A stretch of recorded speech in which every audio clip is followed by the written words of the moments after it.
commission called West Bengal Right to Public Service Commission, which was formed in the year of 2015, and that act was passed in the assembly in 2013. But for the last 10 years, the commission had done nothing. There is no performance results. So I was questioning them, ki last 10 years when there is zero report, zero performance, why are you spending 50 crores per year for the advertisement of that commission, and why are you giving crores and crores salaries to the chief commissioner and the commissioner? So when I asked that questions, then the speaker actually silent. He switched off my microphone so that I cannot further come out with more evidences to put the government of West Bengal into the trouble.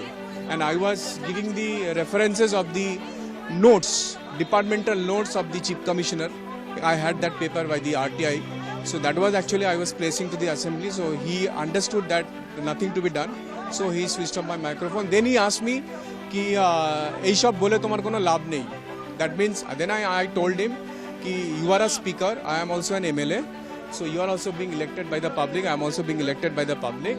So you have no constitutional power to direct me by which I will be benefited or I will not be benefited. That you cannot say.